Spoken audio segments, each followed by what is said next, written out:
লন্ডনে তারেক রহমান এবং ডক্টর মাহমুদ ইউনূসের বৈঠক। এদিকে আন্দালিব রহমান পার্থ স্যার বলেছেন যে এনসিপিকে ক্ষমতা আনার জন্য সংস্কার, বাংলাদেশের বর্তমান রাজনৈতিক পরিস্থিতি সবকিছু মিলিয়ে এখন খুবই হযবরল অবস্থায় আছে। বিএনপি ডিসেম্বর নির্বাচন চাচ্ছে, অন্য দল জামাত ইসলাম, এনসিপি বলতেছে সংস্কার, বা জামাত ইসলাম বলতেছে জানুয়ারি বা ফেব্রুয়ারিতে। তো আজকে আপনাদের সাথে আলোচনা করব সেটা হচ্ছে আগামী 9 তারিখে ঈদের পরে ডক্টর মাহমুদ ইউনূস সৌজন্য সাক্ষাৎ করার জন্য ইংল্যান্ডের রাজা এবং ইংল্যান্ডের প্রধানমন্ত্রী এবং বিরোধী দলীয় নেতা তাদের সাথে দেখা করবে এবং স্পিকারের সাথে দেখা করার কথা আছে। ইংল্যান্ডের রাজা, তৃতীয় রাজা চার্লসের সাথে দেখা করবেন এবং ইংল্যান্ডের প্রধানমন্ত্রী স্যার কেয়ার স্টারমারের সাথে দেখা করবেন এবং বিরোধী দলীয় নেতা কেবি বারিনকের সঙ্গে দেখা করবেন এবং বর্তমান যে স্পিকার আছে তার সঙ্গে দেখা করার কথা আছে। তো যে বিষয় নিয়ে কথা বলবো, এই অ্যাওয়ার্ডের প্রসঙ্গে আসার পরে ডক্টর মাহমুদ ইউনূসকে নিয়ে একটা কথা উঠতেছে, যেটা হচ্ছে যে ডক্টর মাহমুদ ইউনূসের সঙ্গে তারেক রহমানের দেখা হবে কিনা, তার সাথে বৈঠক হবে কিনা। ডক্টর মাহমুদ ইউনূস যে লাস্টে একটা বৈঠকে বিদেশি ইন্টারভিউ দিল, সেখানে বললো যে শুধুমাত্র একটা মাত্র দল বাংলাদেশে নির্বাচন চায় এখন ডিসেম্বরে, তাছাড়া কেউ চায় না। এটা নিয়ে বর্তমানে বিএনপির মধ্যে অনেক কথাবার্তা হচ্ছে, এক নেতা একরকম বলতেছে এবং ডক্টর মাহমুদ ইউনূসকে বিরোধী দলের নেতা বানায় ফেলছে। যদিও ডক্টর মাহমুদ ইউনূস তার নিজে আমাদের চিরাচরিত যে রাজনৈতিক যে একটা কথা বললে অন্য আরেকজন উত্তর দিবে, এরকম বাক বিদণ্ড হয়, কিন্তু এটা হচ্ছে না। কিন্তু নর্মালি আমাদের বাংলাদেশের রাজনীতিবিদরা এইভাবে আপনারা আমাদেরকে সংস্কারের কলা দেখাচ্ছেন। আসর করেছে আপনার যে ডিসেম্বর থেকে জুনের ভিতরে এর মধ্যে বলতে থাকতে হবে, ডিসেম্বরের আগেই নির্বাচন দিতে হবে বাংলাদেশের মানুষের দাবি। শুনে রাখুন মাননীয় সংস্কার কমিশনের নেতৃবৃন্দ ইনক্লুডিং ডক্টর মাহমুদ ইউনূসকে ওরকম আওয়ামী লীগ, বিএনপি বা কথা চালাচালির পর্যায়ে নিয়ে গিয়েছে সাধারণ জনগণ, তাই মনে করে। কিন্তু ডক্টর মাহমুদ ইউনূস কিন্তু তাদের কথা অন্যান্য বিরোধী দলীয় নেতার মতন কথা বলতেছে না, সে তার কাজ করে যাচ্ছে। তো সূত্র মতে জানা গিয়েছে যে এই যে মধ্যস্থতা, গত 1 মাস বা 2 মাস আগে যে জামাতের আমির লন্ডনে গিয়েছিলেন, সেখানে যে একটা মিটিং হয়েছিল জামাতের আমিরের সঙ্গে এবং তারেক রহমানের সঙ্গে, সেখানে আমরা পত্রিকার মাধ্যমে জানতে পেরেছি যে খাওয়া দাওয়া, তাকে নিজে আপ্যায়ন করে তারেক রহমান খাওয়া দাওয়া করেছে। তারপরে দেখবেন এই মিটিং এর আগে কিন্তু বিএনপির আর জামাতের মধ্যে খুবই একটা দ্বন্দ্ব ছিল। তারপরের দিনই আপনার দেখবেন বিএনপি নেতারা বলতেছে জামাত বিএনপি একসাথে কাজ করবে, একটু নরম হয়েছিল বিএনপি নেতাদের কথাবার্তা। যদিও বর্তমানে আবার বিএনপি যেটা বলতেছে, জামাত ইসলাম তা উল্টোটা বলতেছে। যেরকম বিএনপি চাচ্ছে ডিসেম্বরের মধ্যে নির্বাচন, কিন্তু জামাত চাচ্ছে না জানুয়ারি ফেব্রুয়ারি বা এই সরকারকে একটু সময় দেওয়ার জন্য, যেহেতু সরকার একটু সংস্কার করতে চাইতেছে। সংস্কারটা কি সে সংস্কার? সেটা হচ্ছে আমাদের পুলিশ প্রশাসন বা নির্বাচন সিস্টেমটাকে ডেভেলপ করা, যাতে বিএনপি ক্ষমতা আসলে বা অন্য কোনো দল ক্ষমতা আসলে নির্বাচন কমিশনের উপর আধিপত্য বা আদালতের উপর আধিপত্য বিস্তার করে বিভিন্ন রায় এগুলো করতে না পারে। যেরকম বিগত সরকার আমলে বিএনপির অনেক নেতা কর্মীরা এরকম হেনস্থার শিকার হয়েছে, আদালতকে ব্যবহার করে কিন্তু যারা দোষী না তাদেরকে দোষী করা হয়েছে। নেক্সট টাইম যদি এরকম হয়, বিএনপি যদি এরকম করে, সেই জন্য আমাদের বাংলাদেশের মানুষ এখন চাচ্ছে ডক্টর মাহমুদ ইউনূসকে কিছুদিন ক্ষমতা রাখার জন্য। নির্বাচন খায় না, দেখে না, চোখে দেখা যায় না, মাথায় নাই, ও দরকার নাই। আমাদের কোনো নির্বাচন নাই দেশে, 17 বছর নির্বাচন হয় নাই, মানুষ চলতেছে না, চলে নাই। এ দেশে 53 বছর বহু নির্বাচন হয়েছে। নির্বাচনে জাল ভোট, ভোট কাটে রাত্রি টাকা দিয়ে আসে, ভোট কিনে ভোট নাই, ওটা কোনো ভোট? মানুষ যদি টাকা খাইয়ে ভোট বিক্রি করে, ওটা ভোট? আমার ওই ভোটের দরকার নাই। প্রধান উপদেষ্টার উপরে আপনার কেমন আস্থা আছে? 100% আস্থা আছে। উনি যদি না আসতো 5 তারিখের পরে, এই 9 মাসে 18 বার সরকার বদল হইতো। যদিও কেন বিএনপি এতটা ডক্টর মাহমুদ ইউনূসের বিরুদ্ধে চলে গেল, এই যে রুমিন ফারহানা বলেন বা অন্যান্যরা বলেন, আমার ভাই দেখলাম খুবই চমৎকার ভাবে সরকারকে ডিফেন্ড করছে। দেখুন, ইউনূস সরকার বোধহয় একমাত্র সরকার বাংলাদেশে যে মৌখিকভাবে তার কোনো রাজনৈতিক দল নেই বললেও একটি দল চমৎকার ভাবে তাকে ডিফেন্ড করে। যেমন সেই দলটি যখন ডিফেন্ড করে, কেন জানি আমি শেখ হাসিনার গলা শুনি। আমি অনেক ভাবলাম যে আমি কেন শেখ হাসিনার গলা শুনছি। তারপর আমি চিন্তা করলাম, শেখ হাসিনার সময় বট বাহিনী ঠিক যেভাবে, ঠিক যেই ভাষায়, ঠিক যেই বিষয়গুলো নিয়ে আমাকে টকশোর পরে কমেন্টে গিয়ে আক্রমণ করতো, আমার বিয়ে করছি না কেন, টিপ লাগাচ্ছি কেন, আমি বাঙালি শাড়ি পরে আছি কেন, মাথায় কাপড় নাই কেন, আওয়ামী লীগের বট বাহিনী ঠিক যেই ভাষায় আক্রমণ করতো, এই এনসিপি কিংবা তাদের তথাকথিত জেনজির বাহিনী বট দিয়ে ঠিক একই ভাষায় আমাকে আক্রমণ করে। সম্মানিত আরেকজন সহবক্তা রুমিন ফারহানা আপার কাছে কিছু রিপ্লাই আমি একটু দিই। দেখেন, খুব সম্মানের সাথেই বলছি, উনি এখন আমাদের গলায় শেখ হাসিনার গলা শুনতে পাচ্ছেন। আনফরচুনেটলি তার দলের লোকজন যখন চাঁদাবাজি করে, মারামারি করে,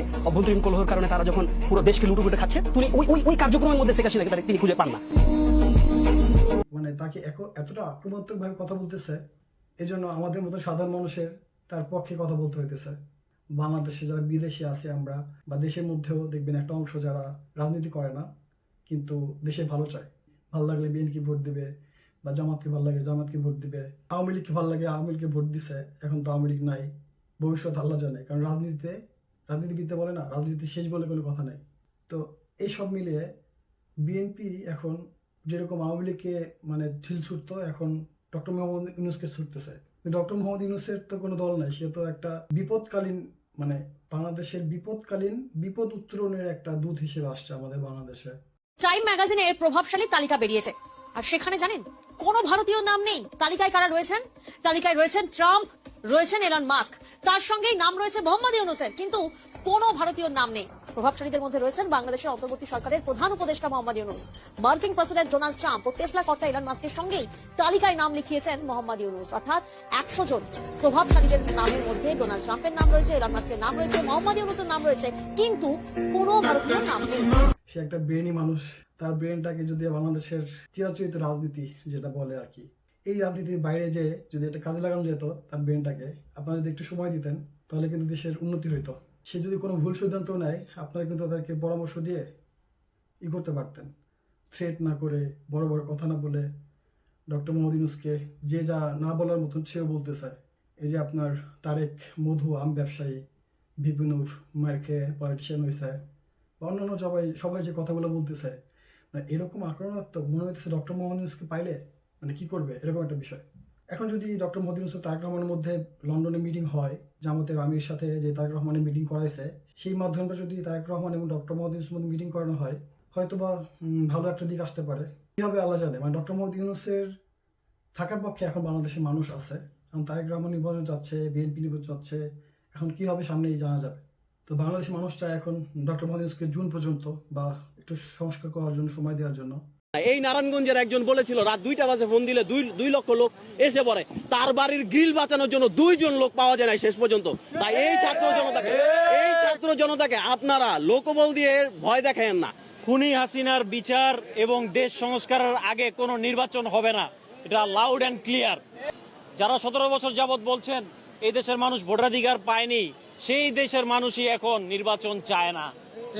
আপনাদের যদি মনে হয় দেশে নির্বাচনের প্রয়োজন, আপনারা গণপরিষদের একটা নির্বাচন মিটিং যদি হয় সেটা ফলাফল কি হয়, আমার মনে হয়, এটা পত্রিকায় দেখলাম, এই কথাগুলো বলার পরে আমার নিজের ব্যক্তিগত ওপিনিয়ন হচ্ছে যে আমার মনে হয় না যে তারেক রহমানের সাথে ডক্টর মোহাম্মদ ইউনূসের দেখা হবে। এটা আমার নিজের ব্যক্তিগত ধারণা।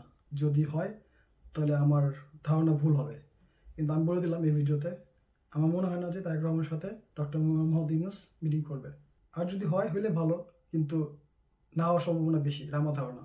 লাস্ট একটা আমি একটা ভিডিও দেখলাম, বিদেশি মিডিয়া একটা ইন্টারভিউ দিয়েছিল, যদিও বিএনপির নেতারা বলতেছে, এবং ওই যে মধু আর আম তারেক বলতেছে, মানে ওই যে মধু ব্যবসায়ীর আড়ালে অন্য জায়গা থেকে টাকা নেয় ওনাকে বলে। তো ও বলতেছে ডক্টর মোহাম্মদ ইউনূস ভয় পায় কেন, বাংলাদেশের মিডিয়া কথা বলে না, বিদেশি মিডিয়া কথা বলে। তো ওই মিডিয়া ডক্টর মোহাম্মদ ইউনূসকে জিজ্ঞেস করতেছে যে আপনি এমনি নন পার্সন, আপনি তো নিজেই একজন হোল ওয়ার্ল্ড আপনাকে চেনে, আপনি কেন এই বাংলাদেশের দায়িত্ব নিতে গেলেন? পরে উনি বলল, উনি স্পেন না কি ফ্রান্সে মনে হয় ছিল, ছাত্ররা ফোন দিল, পরের দিন আবার ফোন দিল, এইভাবে করে নিয়ে আসা হয়েছে। বাংলাদেশে এই সরকার যদি যেভাবে তৈরি হয়েছে, এই সরকার কিন্তু বাংলাদেশে কখনো আসে নাই। এরকম সরকার, এরকম নির্বাচন দেওয়ার জন্য সরকার আসে না। এক সরকার চলে গেছে, আরেক সরকার নির্বাচন দেবে। অনেকে বলে যে বিএনপি এত নির্বাচনের জন্য ব্যস্ত হয়েছে কেন, আওয়ামী লীগ ক্ষমতায় থাকলে তো আরো 3-4 বছর না 5 বছর যে মেয়াদ, ওটা পূরণ করলে তারপরে আপনার নির্বাচন যাইতেন, নির্বাচন যদি জিততেন আপনার আসতেন। তো ওই ইন্টারভিউ সে বলছিল যে আমাকে ছাত্ররা নিয়ে গেছে, বাংলাদেশের জনগণ নিয়ে গেছে, বাংলাদেশের দায়িত্ব আমার উপর দিছে, তারা পছন্দ করছে আমাকে, মানে যেটা হয়েছে সেটা সে বলছে। এই যে Nobel laureate doctor Mohammad Yunus, তাকে বলে যে আপনার মামলা সব খালাস করে নিয়েছেন। আপনি নিজের বিএনপির এক নেতা বলে যে আপনার নিজের পদ ছাড়ার জন্য আপনি পারেন না, আপনি প্রধানমন্ত্রী কিভাবে ছাড়বেন? এইভাবে যদি মানুষকে আপনি পোক করেন, সে তো নিউজগুলো শুনে। ব্রিটেনের রাজার সাথে দেখা করবে 3য় চার্লস যে, এবং ইংল্যান্ড যে প্রধানমন্ত্রী তার সাথে দেখা কথা আছে। দেখা যাক সামনে কি হয়। এই সৌজন্য সাক্ষাতে ডক্টর মোহাম্মদ ইউনূস কোন বিষয় নিয়ে কথা বলে, যতদূর জানতে পারলাম যে বাংলাদেশের যে টাকাগুলো পাচার হয়েছে ওইখান থেকে এই বিষয় নিয়ে কথা বলবে, এবং এই বর্তমান সরকারকে, মানে বর্তমান যে সরকার আছে সরকারকে বৈধতা দেওয়ার জন্য এই মিটিংটা বা এই সৌজন্য সাক্ষাতে তারা উত্থাপন করবে। বাদ বাকি কি আমরা পরবর্তী জানতে পারবো। এদিকে আমাদের আন্দালিব রহমান পার্থ, ইয়াং জেনারেশনের আপনার কি বলবো, মানে আইকনিক, তার দল না করলেও তাকে ব্যক্তিগতভাবে অনেকে পছন্দ করে, এবং আমিও করি। অনেকদিন আগের কথা, আমি একটা বিয়ের দাওয়াতে গিয়েছিলাম, অনেক আগের কথা, 8-10 বছর আগের কথা। আমিও গিয়েছিলাম দাওয়াত খাইতে এবং সেও গেছিল। পরে দেখলাম যে বাইরে দাঁড়ায় এসে কথা বলতেছে এবং যাক, ওনাকে প্রথম ওইভাবে দেখছি। ওনাকে সবাই পছন্দ করে, কথা বিশেষ করে আপনার সংসদে যে একটা ভাষণ দিছিল, ওই ভাষণের পর থেকে সে বেশি ফেমাস হয়ে গেছে। তার দলের না চিনলেও কিন্তু তাকে খুব ভালো মতন চেনে মানুষ, তার গ্রহণযোগ্যতা আছে। তিনিও বর্তমানে মানে বিএনপির সুরে বা কাছাকাছি সুরে বা একই আর কি। আন্দালিব রহমান পার্থ বলতেছে এনসিপিকে ক্ষমতার জন্য এই সংস্কার। এনসিপিকে ক্ষমতায় তো মনে হয় না, বাংলাদেশের জনগণও ভাবে না যে এনসিপি নতুন একটা দল ক্ষমতায় আসবে। এটা তো বাংলাদেশের সাধারণ মানুষও ভাবে না বা অন্যরাও ভাবে না। হয়তো বা আপনার কাছে কোনো তথ্য আছে, কিন্তু বিষয় হচ্ছে যে তার যে সেই কথা, এই যে বক্তৃতা দিচ্ছে, এই বক্তৃতার মধ্যে সে বলছে যে পলিটিক্সে 2-2 22 হয়, আর ডক্টর মোহাম্মদ ইউনূসকে বলছে যে ইকোনমিক্সে 2-2 4 হয়। আমি আন্দালিব রহমান পার্থ স্যারকে বলবো যে বাংলাদেশে ডক্টর মোহাম্মদ ইউনূস, তো তার কাছে 2-2 শূন্য হয়। এটা হইতে পারে স্যার, সে হলো 3-0 নিয়ে খেলা মানুষ। আমি একটা ছোট এক্সাম্পল দেই আপনাদের। আমাদের ফেভারিট কবি কাজী নজরুল ইসলাম কত ক্লাস পর্যন্ত লেখাপড়া করছে, তার বই নিয়ে, তার মাথা নিয়ে এখন রিসার্চ করা হয়। ডক্টর মোহাম্মদ ইউনূস কিছু মানুষের, আমাদের বাংলাদেশের চিরাচরিত যে রাজনীতি, আপনার উপর শ্রদ্ধা রেখে বলতেছি, বাংলাদেশে পলিটিশিয়ানের ছেলে পলিটিশিয়ান। আপনার বাবা পলিটিশিয়ান ছিল, আপনি পলিটিশিয়ান হয়েছেন। বাংলাদেশে ম্যাক্সিমাম পৈতৃক সম্পত্তি অনুযায়ী রাজনীতিবিদ হয়। আপনি ব্যারিস্টারি লেখাপড়া করছেন, আপনি রাজনীতিতে আসছেন। ব্যারিস্টারি আর রাজনীতি কি এক? এটা আমার প্রশ্ন। এক হইতে পারে, আমি জানি না। ডক্টর মোহাম্মদ ইউনূস, মানুষের পলিটিশিয়ান হইতে হলে কি 5 বছর 10 বছর নির্বাচন করতে হবে, তারপরে মামলা খাইতে হবে, জেলখানায় যেতে হবে? এটাই পলিটিক্স। আর পলিটিক্সের সংজ্ঞা যে দিছে, পলিটিক্সকে যদি জন্ম দিতে পারে কেউ, পলিটিক্স দিতে পারে। তো জন্মগতভাবে মানুষ কিছু পায় না, পৈতৃকগতভাবে তো নাও পাইতে পারে। ইঞ্জিনিয়ারের ছেলে কি ইঞ্জিনিয়ার হয়, ডাক্তার হয় না? তো পলিটিশিয়ানের ছেলেরা ম্যাক্সিমাম কেন পলিটিশিয়ান হয়? মানে আমার একটা কথা, আমার ব্যক্তিগত ওপিনিয়ন, এই কাজগুলো যদি এখন আপনার বিএনপি আমল হইতো, এই যে বাজেটটা হইলো, বিএনপির হুকুম রিজভী বলছে যে বাজেটটা হয়েছে হলো আপনার আওয়ামী লীগ সরকারের মতন বাজেট নিয়ে। এবং আমি আশ্চর্য হয়ে যাই যাদেরকে এই 16 বছর পিছন থেকে ছোট একটা মানুষ হিসেবে তাদের সাপোর্ট করছি, এই বিএনপির কথাবার্তা এখন কেন যেন ক্ষমতা যাওয়ার আগে সবাই একরকম হয়ে যায় না? সবাই যেন কেন একরকম কথা বলে, মানে ক্ষমতায় গেলে যেরকম কথা বলে ক্ষমতার নেতাকর্মীরা, রুমিন ফারহানা, আমাদের দুদু, তারপর আমাদের অনেকেই আছে না, এরা তো অনেক সিনিয়র নেতা, আস্তে আস্তে করে কথা বলে, অনেক বড় রাজনীতিবিদ তারা, কিন্তু কথা বলতেছে কাদের মতন। তারা বলে কি ডক্টর মিনু রাজনীতি বুঝে না, রাজনীতির শিশু অনেকে বলে। আরেকজন আছে না, ওই যে মোসালা, সত্যি কথা আমি নাম জানি না, যারা তাই রাজাকার বলতেছে।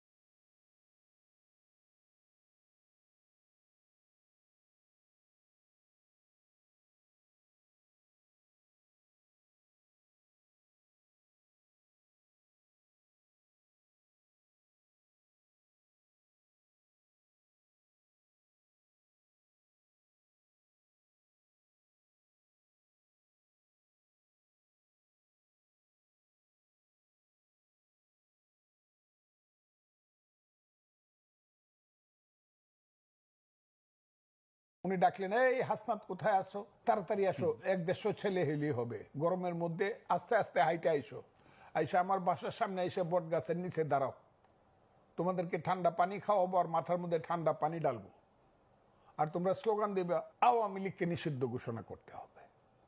তারপরে আস্তে আস্তে কিছু বেশি হইলে তোমরা, বেশি না 10-12 ঘন্টা গিয়ে শাহবাগে তোমরা একটু মিছিল মিটিং করার একটা ভান করবা, আর স্লোগান দিবা রাজাকারের বাচ্চাদের নামে, যারা এই দেশের সমস্ত বুদ্ধিজীবীদেরকে হত্যা করে দেশের সমস্ত মস্তিষ্ককে শূন্য করেছিল, আলবদর বাহিনী সৃষ্টি করে তাদের নামে স্লোগান দিবা।